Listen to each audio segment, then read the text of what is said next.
Queridos, eu gostaria que você abrisse a palavra de Deus no Evangelho de Lucas e pudesse, de maneira rápida, ler comigo um texto da palavra de Deus que se encontra logo no primeiro capítulo, Lucas capítulo 1, e é apenas um versículo, porque é importante que você entenda o tema do que a gente vai falar hoje e que é muito importante que você escute como palavra do Senhor ainda hoje. Versículo 37 de Lucas, capítulo 1, Lucas 1, 37. O anjo está falando a Maria e, ao anunciar o nascimento de Jesus àquela virgem, Maria, ainda desposada com o seu esposo José, mas sem ter tido com ele qualquer tipo de intimidade, ele também menciona no versículo 36 que Isabel, a parenta dela, também havia igualmente concebido um filho na sua velhice, e aquela mulher, como nós sabemos da história, era uma mulher já estéril, e o seu pai Zacarias era um homem idoso.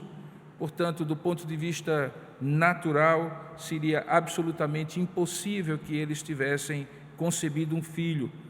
E então o anjo se volta para o que ele estava anunciando, relacionando o milagre na vida de Isabel e Zacarias e o milagre da concepção virginal de Jesus Cristo, e então diz assim, verso 37, porque para Deus não haverá impossíveis em todas as suas promessas. Vamos ler juntos esse texto? É apenas uma frase, vamos ler juntos com força e fé. Porque para Deus não haverá impossíveis em todas as suas promessas. Queridos, hoje pela manhã e à noite, nesse domingo de Natal, eu estarei falando sobre o improvável Natal das impossibilidades.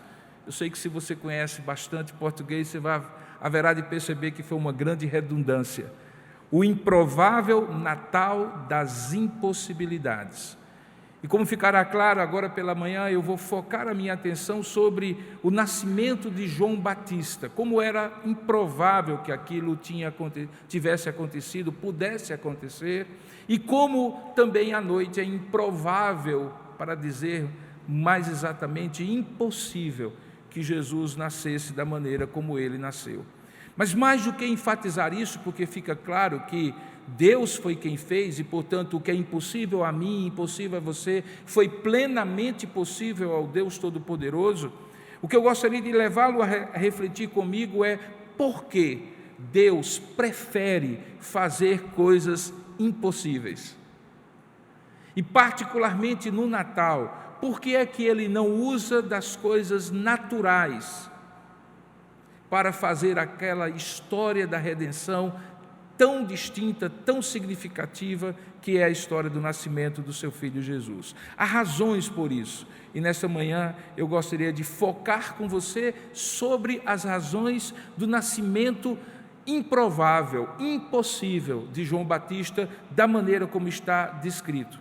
E a ideia é demonstrar como essas duas histórias, o nascimento de João Batista e a noite de Jesus Cristo, que são contadas por Lucas, a partir do capítulo 1 e vai até o capítulo 2, no verso 20, quando ele intercala as narrativas, ora falando de João, ora falando de Jesus, ele acaba traçando um roteiro de improbabilidades, de impossibilidades, que é o cerne da mensagem do Natal. Assim, Lucas demonstra que Zacarias e Isabel, ele faz questão de dizer isso, não podiam ter filhos, mas Deus tornou o improvável e o impossível, na verdade, para ser um cumprimento cabal de todas as promessas messiânicas, a começar da vinda do precursor de Jesus Cristo, João Batista. Isso tinha a ver com um propósito redentivo, e aí veio João Batista. Maria e José, como veremos de maneira mais exaustiva à noite, também não haviam coabitado. E apesar disso, de maneira única e singular em toda a história da humanidade, veio Jesus Cristo como expressão perfeita não apenas do poder de Deus, mas também da graça do Senhor. E como se não bastasse, outras improbabilidades e impossibilidades acabam acontecendo. E se você olhar dessa perspectiva, você verá várias. Por exemplo, desde o tempo de Malaquias, o último dos profetas, Deus estava silente. Aquilo que a gente chama de período interbíblico ou de silêncio profético, durou quase 400 anos, quando Deus não se manifestava ao seu povo, nem por sonhos, nem por profecias, nem por visões, nem por aparições de anjos. Deus, que durante toda a antiga aliança foi pródigo, rico na sua multiforme maneira de revelar-se, ali ele para com Malaquias e deixa um silêncio altissonante. Deus se calou, o Deus que fala se calou, o Deus que se revela se escondeu, criando um anticlímax, para que quando enfim chegasse a hora, como diz o texto, a plenitude dos tempos, aquele silêncio fosse quebrada com a voz mais poderosa do universo, que é a voz de Deus, com a manifestação mais graciosa e poderosa, que é a manifestação de Deus. Ele faz isso e então começa a revelar-se por meio de anjos. Anjos que há tempos não apareciam a servos de Deus, desde o último dos profetas Malaquias, aparecem e aparecem abundantemente. Gabriel, outras miríades de anjos, não apenas aqueles que teriam participação direta na história da redenção, como Zacarias, como Isabel, como José, como Maria, mas também aos que testemunhariam dos fatos do Natal. Eles aparecem a anjos e até mesmo a personagens estranhos à história da antiga aliança, magos do Oriente que nada tinham a ver com o judaísmo e que faziam da própria situação de dominação estrangeira, como Herodes o Grande, ele também acaba tomando conhecimento de que o silêncio havia se rompido e o Redentor estava para chegar. A história então é contada numa sequência de improbabilidades, numa sequência de impossibilidades. Profecias, no entanto, são cumpridas, cânticos são entoados, reações são despertadas. E Mateus e Lucas, os dois que contam com mais detalhes, acabam preenchendo essa linha narrativa e também pode ser vista como uma linha e um relato de improbabilidades e de impossibilidades. O que está por trás disso? Porque Deus prefere usar improbabilidades e impossibilidades para revelar-se, e mais, para revelar a sua redenção, da maneira mais improvável, da maneira mais impossível que alguém poderia imaginar. É porque por trás dessa história de improbabilidades, de impossibilidades, existe um tema, existe uma razão e um propósito, que era demonstrar que aquilo que, mais do que tudo, era impossível ao homem de conceber e de realizar, ou seja, a sua própria salvação, Deus faria por suas próprias iniciativas, sem mérito humano, sem esforço humano, sem participação humana, a não ser como recipientes da graça de Deus. É a própria Maria que se auto-intitula como bem-aventurada, porque diz que foi agraciada.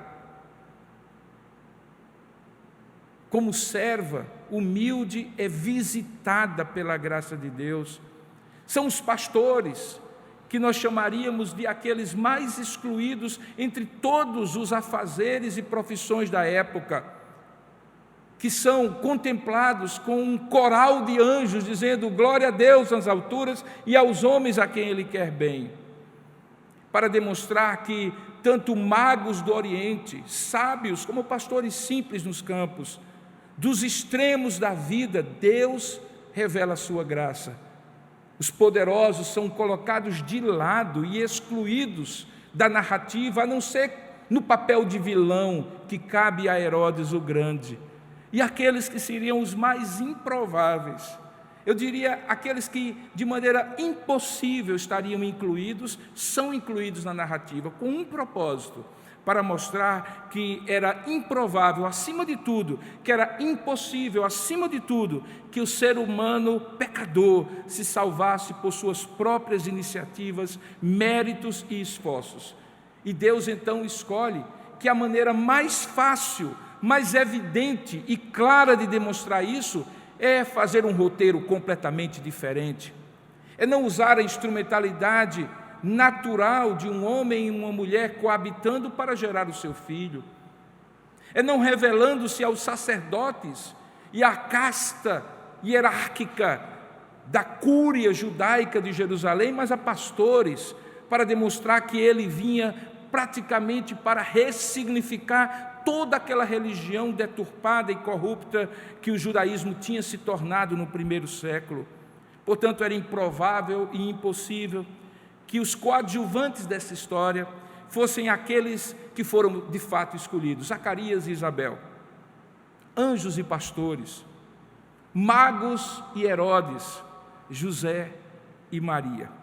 Portanto, o plano redentivo do Deus triuno, que é executado por Jesus, é marcado pela maneira divinamente graciosa de transformar o impossível e o improvável em algo surpreendentemente poderoso. Por quê? Porque para Deus não há impossíveis em todas as suas promessas. Embora esse texto tenha sido dito pelo anjo a Maria, referindo-se a Isabel, de que Deus estava cumprindo não apenas nela, mas também na sua parenta, algo que era improvável e impossível, dando a ambas um filho, uma sendo estéril e a outra ainda sendo virgem. Na verdade, esta expressão, para Deus não há impossível em todas as suas promessas, também se aplica a cada um de nós. João Batista, de maneira muito particular, eu chamo a sua atenção, é o precursor improvável. E ele tem um papel que é absolutamente singular, a ponto de um pouco mais à frente, o próprio Senhor Jesus, quando ele estava preso, e alguém, ou ele mandou alguém perguntar ao Senhor se ele seria de fato o Messias, e Jesus fala do que estava acontecendo para que o interlocutor pudesse voltar a João Batista e ter certeza de que ele era o Messias. Ele vira-se para aqueles que veem aquele diálogo muito estranho e diz assim: entre os homens nenhum foi maior do que João Batista, mas qualquer um que crê se tornará maior do que ele. O que Jesus está dizendo, portanto, é que nesta mesma linha, que para Deus não há impossível em todas as suas promessas, que a impossibilidade que acontece no nascimento de João Batista e que o torna tão singular e surpreendente, também é acessível a todo aquele que crê. Entender então como Deus age por essas impossibilidades e improbabilidades no nascimento de João Batista e qual é o seu papel singular como precursor de Jesus, pode alimentar a nossa fé para que possamos também nós crer que para Deus não há impossíveis também nas nossas promessas. E para isso eu gostaria de convidá-lo exatamente a voltar o seu texto, a sua visão, o seu olhar para o texto de Lucas capítulo 1, quando essa história começa. Veja que no partir do verso de número 5, Lucas, depois de ter feito uma introdução de 4 versículos, muito parecida com a que ele faz em Atos capítulo 1 também, são 2 volumes escritos por Lucas no Novo Testamento, dizendo que ele havia agora, dizendo que ele tinha assumido uma missão de contar a história de Jesus. Ele começa dizendo assim: nos dias de Herodes, rei da Judeia, houve um sacerdote chamado Zacarias, do turno de Abias. Os sacerdotes cumpriam turnos, escalas, como os nossos diáconos, presbíteros e os pastores. Sua mulher, descreve Lucas, era das filhas de Arão e se chamava Isabel. Ambos, portanto, de família sacerdotal, ambos descendentes de sacerdotes. O texto diz no verso 6 que ambos eram justos diante de Deus, uma expressão usada frequentemente no Antigo Testamento para mostrar homens e mulheres que eram piedosos, que conheciam a lei do Senhor e tentavam vivê-la de maneira piedosa, na relação com Deus e com os demais. Eles, portanto, não eram ímpios, eram justos, porque o ímpio é aquele que não tem temor a Deus e, portanto, não deseja viver e não faz diferença alguma para ele de maneira piedosa. Diz o texto que ambos eram justos diante de Deus, vivendo, olha aí a descrição, irrepreensivelmente em todos os preceitos e mandamentos do Senhor. Como em outras histórias do Antigo Testamento, lembrando Abraão e Sara, por exemplo, a piedade deles, no entanto, não os impedia de terem um amargor na alma, e o texto registra isso no verso 7. Diz, mas não tinham filhos, e não tinham filhos, e a razão era porque Isabel era estéril, sendo eles já avançados em dias, portanto, essa esterilidade já era alguma coisa definitiva.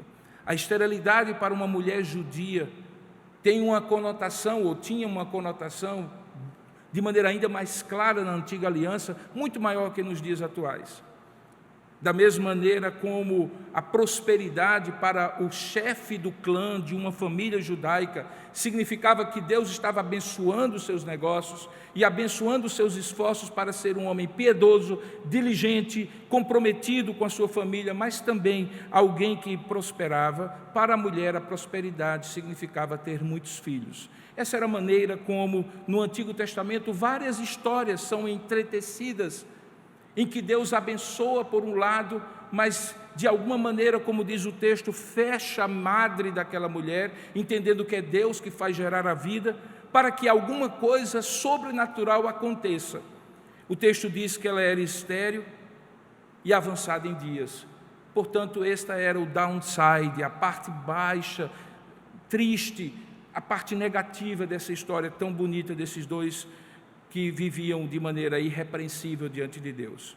Mas aí o anjo diz no verso 8, trazendo para a atualidade dos seus dias, que aconteceu que, exercendo ele, Zacarias, diante de Deus, o sacerdócio, na ordem do seu turno, coube-lhe por sorte. Portanto, não era alguma coisa que alguém havia pedido, nem Zacarias nem outro, já prevendo o que aconteceria, mas simplesmente pela maneira natural de dividir os turnos, coube-lhe por sorte, segundo o costume sacerdotal, entrar no santuário do Senhor e queimar o incenso. Havia várias tarefas que o sacerdote tinha que fazer. Uma delas era acender o incenso, porque aquele incenso representava simbolicamente as orações que o povo de Deus fazia.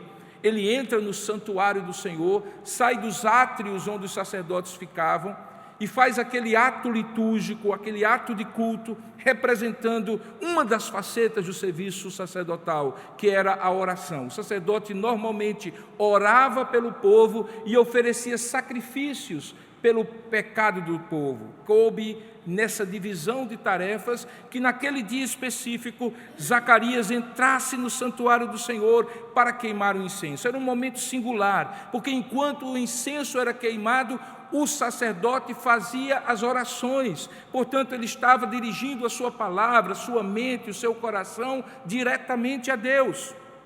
E diz o verso 10 que durante esse tempo todo o povo permanecia da parte de fora orando e sendo representado na parte de dentro pelo sacerdote, que queimava o incenso e orava a Deus.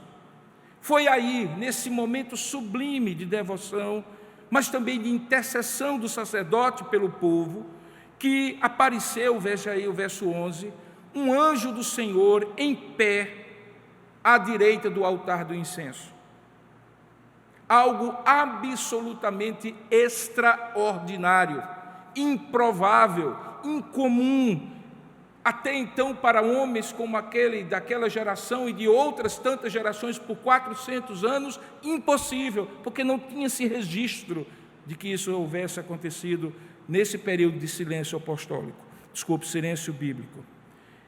Diz o texto no verso 12, que ao ver o anjo, Zacarias turbou-se e apoderou-se dele o temor, que sempre é a primeira reação no Antigo Testamento de pessoas que veem manifestações gloriosas de Deus, como por exemplo o aparecimento de anjos. Disse-lhe, porém, o anjo a Zacarias, verso 13, não temas, não te assustes, não te apavores, porque a tua oração foi ouvida. E aí descobrimos que, em primeiro lugar, os impossíveis e os improváveis de Deus frequentemente são frutos de orações secretas que fazemos diante de Deus. Até aqui não há nenhum registro que Zacarias orava. De maneira consolada, ele sabia que já estava avançado em dias, a sua mulher era estéril e também já avançada na idade. A conclusão que eu e você poderíamos chegar era que Zacarias já não pedia a Deus filhos, que Zacarias já estava conformado. Sabe, irmãos, há situações em que nós precisamos realmente nos conformar com aquilo que parece ser a vontade definitiva de Deus para conosco. Mas mesmo nesses momentos, isso não nos impede de secretamente colocar a nossa vida diante de Deus e pedir por coisas impossíveis, aquelas que aparentemente nos dariam até vergonha de abrir num culto de oração diante de pessoas, para não parecermos ridículos, para não parecermos ambiciosos demais, quem sabe, para não parecermos pessoas que não têm senso de limite. Mas Zacarias não tinha isso. Nós descobrimos aqui que ele orava, porque o anjo diz: a tua oração foi ouvida. Dentre as muitas orações que nos seus turnos de intercessão, Zacarias trazia do povo para com Deus, para representar o povo diante de Deus, ele incluía lá na listinha de oração dele: Senhor, quem sabe ainda é tua vontade. Senhor, eu sei que é impossível, eu sei que eu já deveria me conformar, que foi para o sacerdócio que o Senhor me chamou, que eu já me realizo, minha esposa e eu vivemos bem. Há uma tristeza, no entanto, o Senhor sabe. Quem sabe foi assim que a oração de Zacarias foi feita, e ele diuturnamente apresentava diante de Deus. E aí concluímos que frequentemente, como em outros casos tantos, e aí eu me recordo de cara de Ana pedindo a Deus por Samuel, a ponto do sacerdote ali achar que ela estava bêbada no templo quando balbuciava as palavras, como algumas vezes nós fazemos, não em alta voz, mas quando estamos juntos orando e balbuciamos palavras diante de Deus. E Ana balbuciou palavras, pedindo a Deus que a sua vergonha fosse tirada, que o constrangimento de não dar um filho a seu marido pudesse lhe ser tirado e ela tivesse um filho, e se Deus assim fizesse, ela o consagraria para o sacerdócio, e Deus dá Samuel, o grande sacerdote que representa a lei, no sentido de ser aquele último antes do primeiro rei de Israel, Saul, o homem que unge Davi, o segundo rei, o homem segundo o coração de Deus. Veja que privilégio, porque Ana conformava-se, mas não deixava de orar. Conformava-se, mas não deixava de interceder. Não desista das suas orações, querido. Não desista. Porque para Deus não há impossível em todas as suas promessas. Não desista. Continue mantendo, porque frequentemente as impossibilidades e improbabilidades de Deus são respondidas por meio da oração. Na verdade, esta é uma ordem do Senhor: orai, buscai e batei. Pedi e dar-se-vos-á, buscai e achareis, batei e abre-se-vos-á. Ele nos diz que por meio da oração é a maneira que Ele responde os impossíveis e improváveis da nossa vida. Diz o texto que o anjo, ao dizer porque a tua oração foi ouvida, ele diz qual era o motivo da resposta, qual era o tema da resposta. É que Isabel, tua mulher, te dará à luz um filho, a quem darás o nome de João. A consequência disso, o anjo previu, é que em ti haverá prazer e alegria, e muitos se regozijarão com o seu nascimento. Pois ele será grande diante do Senhor, não beberá vinho nem bebida forte, e será cheio do Espírito Santo já do ventre materno, e converterá muitos dos filhos de Israel ao Senhor seu Deus, e irá diante dele, no Senhor, no espírito e poder de Elias, para converter o coração dos pais aos filhos, converter os desobedientes à prudência dos justos e habilitar para o Senhor um povo preparado. Toda essa parte que eu li em contínuo representa uma outra verdade sobre o significado de Deus cumprir todas as promessas que Ele faz. É que muito mais do que os limites da nossa compreensão, preste bem atenção nisso, quando eu peço algo a Deus, Deus é infinitamente poderoso para nos dar infinitamente além daquilo que nós pedimos ou pensamos, conforme o apóstolo Paulo diz. O que é que Isabel queria? Um filho, qualquer um, Senhor. Ele não precisa ser grande. O que eu quero mesmo é tê-lo nos braços. O que eu quero mesmo é amamentá-lo no peito. O que eu quero mesmo é ter a alegria de cuidar de uma criança. Pode ser qualquer menino, pode ser qualquer menina. Na verdade, Senhor, sabe aquela coisa, o que eu quero é ter aquela sensação de ser mãe, a alegria de ser mãe. Aí Deus diz, não vai ser assim não, vai ser mais do que você imagina, vai ser mais do que você pensa, vai ser muito mais. Esse filho, ele será motivo de muito prazer e alegria para você, é verdade, conforme você está pedindo aí no seu coração. Mas muitos, veja o verso 14, muitos além de ti se regozijarão com o seu nascimento. Esse menino vai ser motivo de alegria não somente para você, Isabel, ele vai ser motivo de alegria para muitos. E o anjo explica por quê. Porque ele será instrumento, veja o verso 16, de conversão de muitos dos filhos de Israel ao Senhor. Ele terá um papel singular na história da redenção. E por que esse papel é singular? Porque se você for agora, lá para o Antigo Testamento, e ver os últimos versículos da profecia de Malaquias, você vai perceber que essa expressão, para converter, que está no verso 17, para converter o coração dos pais aos filhos, é uma expressão que aponta para o Messias. Malaquias lá diz que o papel do Messias será converter os pais aos filhos e os filhos aos pais, o que significa preservar a sua aliança e cumpri-la, porque de uma geração para outra, filhos podem se rebelar contra o Deus de seus pais, e os pais não serem capazes de passar essa mensagem para frente e toda a fidelidade da aliança ser quebrada. Uma das formas de compreender a obra de Jesus é cumprir as promessas da antiga aliança, fazendo com que um povo que naquela época, é só lembrar do que viria a acontecer com o próprio Senhor Jesus por mão dos sacerdotes, que aquela religião já corrompida pudesse ser reposta no seu devido lugar, lembrando a aliança.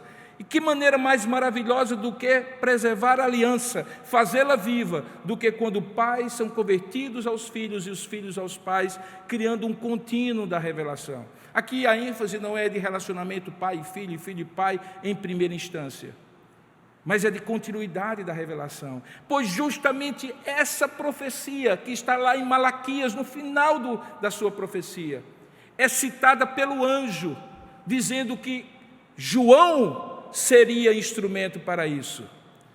Que esta obra de conversão já seria obra pela qual Deus usaria João Batista. E de fato acontece, como nós vemos no relato posterior. Antes mesmo de Jesus vir, João preparou o caminho como a voz que clama no deserto, e a pregação dele é: arrependam-se, porque o reino de Deus está próximo, convertam seus corações. Ele foi instrumento para além das expectativas que Isabel tinha. Ele cumpriu não apenas aquela alegria que Isabel gostaria de ter, ele cumpriu a alegria daquela geração, daquele povo que em 400 anos já estava entristecido porque Deus aparentemente havia esquecido. E aqui nós descobrimos que Deus, quando faz coisas impossíveis e improváveis, a dimensão da repercussão do que Ele faz vai além da necessidade imediata que eu tenho e pela qual eu peço a Ele que faça, como falei num primeiro momento. Ele quer fazer mais, Ele quer fazer para além, Ele quer abençoar outros. A esfera de influência começa certamente com aquele que ora e Deus de maneira impossível realiza, mas isso, como ciclos concêntricos, vão se espalhando e muitos são abençoados, porque para Deus não há impossíveis em todas as suas promessas. Para isso, no entanto, há um terceiro aspecto, é que o fato de Deus fazer de maneira improvável e impossível não significa que não haverá um compromisso daquele que é recipiente desta graça impossível e improvável. Havia um ato de consagração implícito aqui. Veja o que ele diz: ele será grande diante do Senhor, verso 15, mas ele diz uma série de regras para que quando João crescesse, ele tivesse que cumprir, e para isso os pais tinham que ter consciência disso. Ele não beberá vinho, nem bebida forte, e assim será cheio do Espírito Santo já do ventre materno. O que aqui significa? Você já deve ter ouvido falar de alguns personagens, o mais conhecido e famoso do Antigo Testamento, Sansão, o juiz. É o nazireu, ou nazireado. Os nazireus não eram sacerdotes, eles não eram reis, eles não eram profetas, mas eram meninos que eram consagrados desde o ventre materno para Deus, de alguma maneira, usá-los com alguma missão. Não se cortava o cabelo deles, eles não tomavam, quando adultos, nem vinho nem bebida forte. Era uma maneira de dizer assim: eles estão separados. Aquilo que seria natural que outros tomassem, para eles não. Eles têm uma restrição específica que tem a ver com aquilo para o qual Deus os chamou desde que gerou no ventre de suas mães a vida de cada um deles. Se você já ouviu o famoso livro Uma Vida com Propósito, eu posso dizer, o nazireu era uma vida com propósito. Na verdade, todos nós somos uma vida com propósito, porque mesmo que não sejamos nazireu, Deus tem um plano e um propósito para cada um de nós. Mas o nazireu era especificamente uma vida com propósito. Ele já nascia para ser nazireu. Isso não trouxe tristeza a Isabel, porque tudo que Isabel queria, tudo que Zacarias queria, era um filho consagrado a Deus, já que eles eram justos diante de Deus. Mas isso nos ensina algo, que não é condição para que Deus abençoe, mas é expressão de, uma vez abençoado, entendermos qual é o propósito que Deus nos dá quando nos abençoa. E aqui, irmãos, pouco importa qual é a bênção. Algumas vezes eu fico pensando assim: eu peço a Deus algo que para mim é impossível. Deus me surpreende, dá aquilo que é impossível e ainda mais abrangente, mais generoso ainda. Mas eu acho que aquilo é meu,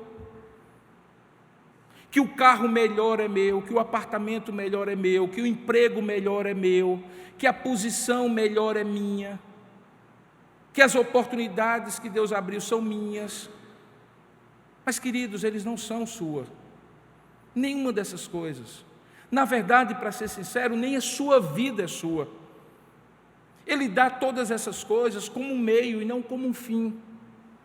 E fica muito claro que quando Isabel pedia a Deus um filho, era natural que ela dissesse: é meu filho, eu quero amamentá-lo, eu quero entretecê-lo, eu quero criá-lo, é meu filho. O senso de maternidade dela dizia que era dela, mas antes de ser dela, era de Deus, para o propósito de Deus. E era preciso que ela entendesse isso, porque os maiores dons e os maiores privilégios que Deus nos dá implicam em grandes e maiores responsabilidades ainda mais, em grandes e maiores consagrações ainda maiores do que aquelas corriqueiras. Se Deus quer fazer algo extraordinário com você, vai implicar em um ato de consagração extraordinário, porque quanto maior o privilégio, maior a responsabilidade.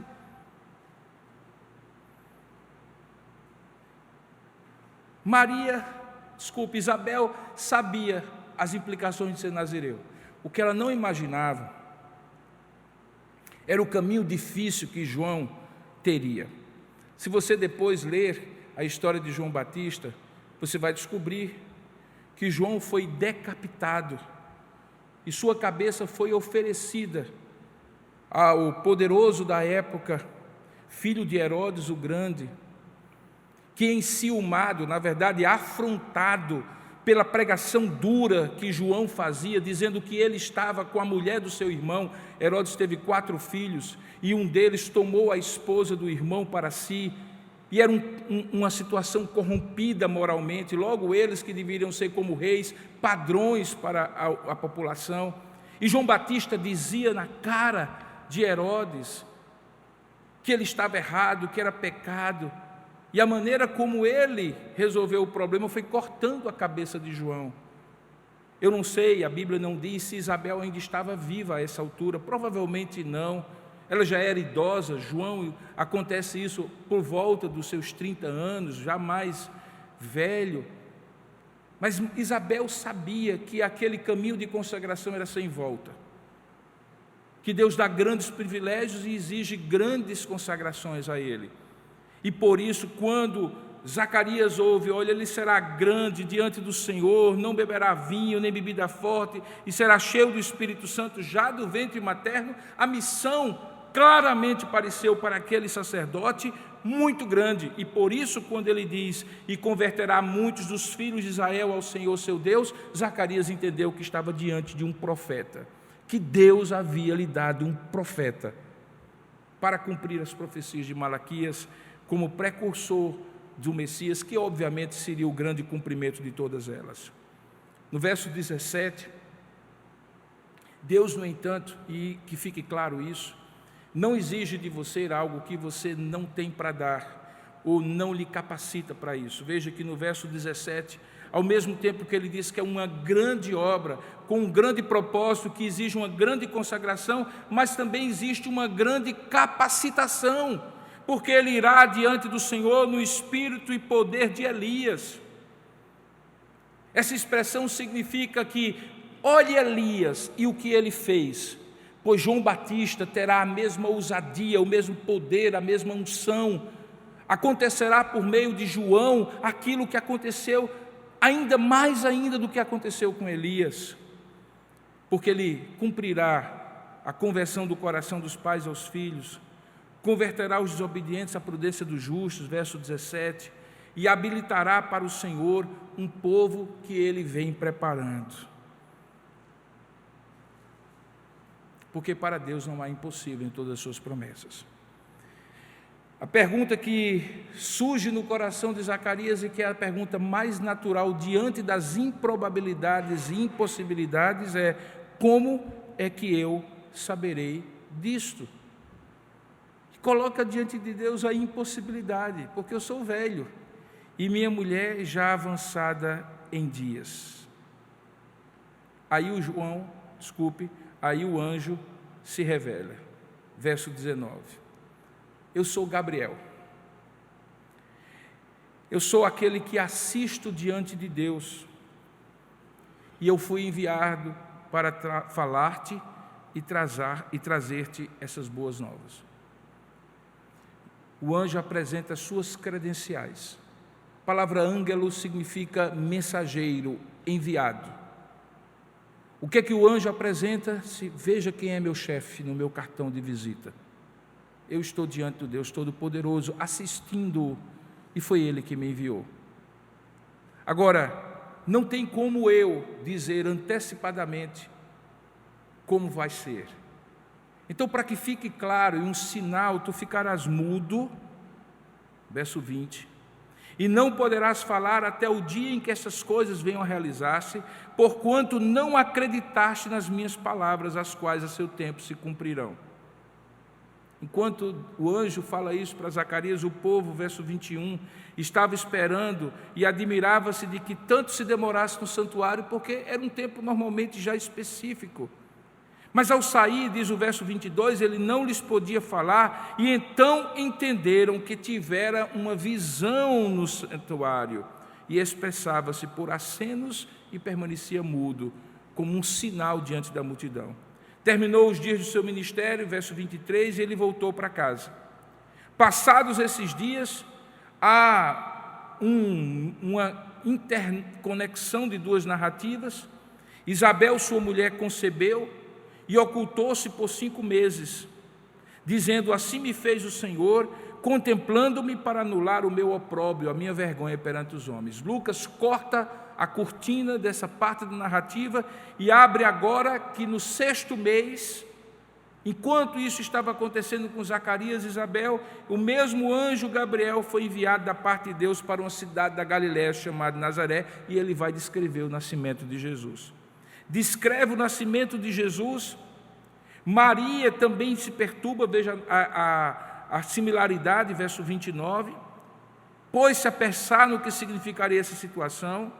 O anjo também diz a Maria, assim como disse a Zacarias, não temas, também mostra que é uma graça que ele havia lhe dado, faz a promessa da concepção de um filho, diz a partir do verso 32 quem ele será o filho do Altíssimo, e o Senhor lhe dará o trono de Davi, o seu pai, e ele reinará para sempre sobre a casa de Jacó, do mesmo jeito que fez as promessas a Zacarias sobre João.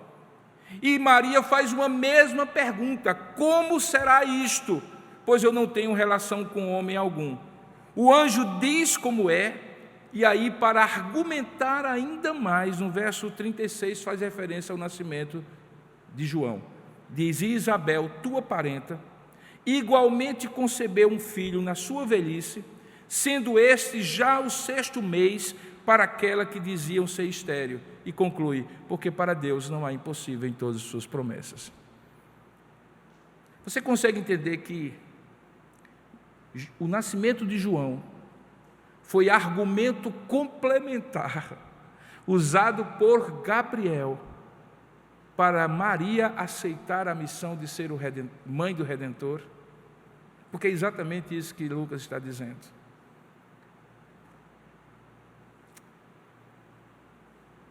Com as devidas diferenças, o que Deus pode e deseja fazer de impossível e improvável na sua vida, porque para Ele não há impossível em todas as suas promessas, ainda que não tenha a singularidade do nascimento de Jesus Cristo, que é único, obviamente, mas o que Deus quer fazer pode ser usado por Ele mesmo para alimentar a fé de outros, porque você passará a ser como uma espécie de outdoor da graça e do poder de Deus.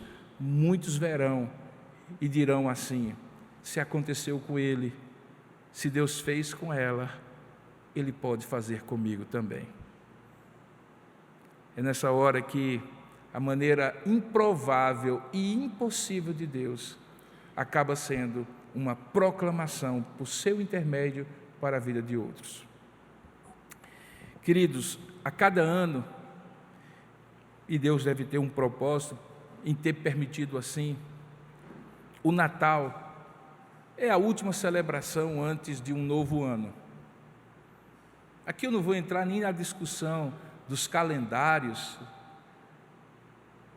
que fazem com que o Natal tenha sido posto no dia 25, perto do dia 31, que na verdade é algo simbólico apenas para o mundo ocidental, porque para o mundo oriental, eventualmente, muitas culturas vivem em outros calendários.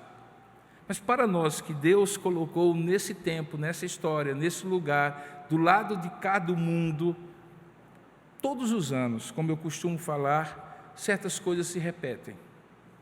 E uma delas, obviamente, é o calendário, mesmo aquelas datas móveis, o que não é o caso do Natal, nem do Ano Novo, que sempre é no dia 25, sempre é no dia 31 de dezembro. E nesse caso, 25 e 31 estarem juntos, parecem que nos fazem pensar em duas direções: no que passou e no que está diante de nós. No que passou, porque invariavelmente nós começamos a fazer uma retrospectiva, nem que seja mental, dos sonhos que se realizaram e se frustraram, dos planos que tínhamos e tivemos que abandonar, e alguns deles, talvez menos ou mais, não sei, se cumpriram. E naturalmente nós somos misturados a pensar com o passado naquilo que se projeta para o futuro. Quando estivermos aqui no dia 31, às 22 horas, começarmos o nosso culto, e chegarmos à meia-noite, e já ajoelhados diante do Senhor, colocarmos as nossas orações pelos impossíveis e improváveis que não aconteceram em 2022, mas que nós teremos a ousadia de insistir com Deus para que aconteçam em 2023, se ainda for dentro da vontade dEle, nós teremos que lembrar que o que alimenta isso são dois registros do calendário. Um que não é tão tradicional para nós e que deveria se tornar, que é o Dia de Ações de Graças. A gratidão do Dia de Ações de Graças nos ensina que as mãos que se levantam para agradecer, abertas, são as mãos que podem ser cheias, e mãos fechadas que não agradecem, permanecem vazias, porque permanecem fechadas. Mas é no Natal, depois do Thanksgiving, da gratidão ao Senhor, do Dia de Ações de Graças, que deve nos lembrar que para Deus não há impossível em suas promessas, inclusive no ano vindouro. Então, que esses dias, mais do que celebrações que todos nós podemos fazer com amigos, com familiares, com colegas de trabalho, alimentemos a nossa fé com o relato da redenção, porque é o relato que diz que para Deus não haverá impossíveis em todas as suas promessas. Zacarias e Isabel se tornaram pais, e como veremos, Maria recebeu a graça de ser mãe do Redentor. Se você encontrar em toda a história duas coisas mais impossíveis do que essas, talvez elas pudessem ser inspiração para você. Para mim, elas são as coisas mais inspirativas para a minha fé, que o improvável aconteceu, que o impossível Deus fez acontecer, porque para Deus não há impossíveis em todas as suas promessas. Vamos orar por isso? Quem sabe é a hora de você balbuciar diante de Deus aquilo que você considera improvável, impossível, mas que Deus pode realizar, como realizou na vida de Zacarias e Isabel. Curva a sua cabeça por um instante, coloque a sua vida diante de Deus, ofereça nesse momento a sua oração ao Senhor. Ó Deus amado e querido Pai, quem somos nós para duvidar do que Tu podes fazer? Tu podes criar todas as coisas do que não existia, pela simples palavra do Teu poder, como já fizeste quando criaste todo o universo. Ainda hoje Tu podes chamar à existência aquilo que é mais improvável e mais impossível para nós. Por isso eu te rogo, não queimando incenso na Tua presença, mas intercedendo, não apenas por mim, mas também pelos meus irmãos que escutam essa palavra que o Senhor trouxe para nós, para que o Senhor faça, ó Deus, o improvável e o impossível pelo qual temos pedido no secreto das nossas orações, porque não há impossível para Ti e nós cremos nisso. Que a história do nascimento de João e mais do que isso, a história da redenção de Jesus por meio do seu Natal, possam nos inspirar nesta manhã a não desistir de orar, a continuar apresentando a Ti as nossas orações, a sermos surpreendidos, ó Pai, pela amplitude da Tua resposta, que traz alegria não apenas para nós, para outros tantos. A não intimidados sejamos, ó Pai, pelos atos de consagração decorrentes desta grande graça e poder do impossível acontecer, mas entendamos o propósito de tudo aquilo que o Senhor faz por nós, seja material ou espiritualmente. Ó Deus, faz com que nossa pequena resposta para um grande desafio, pequeno para Ti, enorme para nós, também possa ser inspiração a outros, de tal maneira que, mudos, nós possamos chamar a curiosidade de tantos, para quando abrirmos a nossa boca, cantarmos o mesmo cântico de Zacarias e exaltarmos o Deus que faz impossíveis e improváveis por nós. Abençoa, ó Deus, aí no coração de cada um de nós, alimentando a nossa fé, porque para Ti não há impossível em todas as Tuas promessas, e por isso nós Te agradecemos desde já, porque elas se cumprirão conforme a Tua santa vontade, e nós Te daremos toda a honra, glória e louvor que Tu és digno de receber. É assim que nós Te oramos, ó Pai, em nome e para a glória do Senhor Jesus. Amém e amém, Senhor.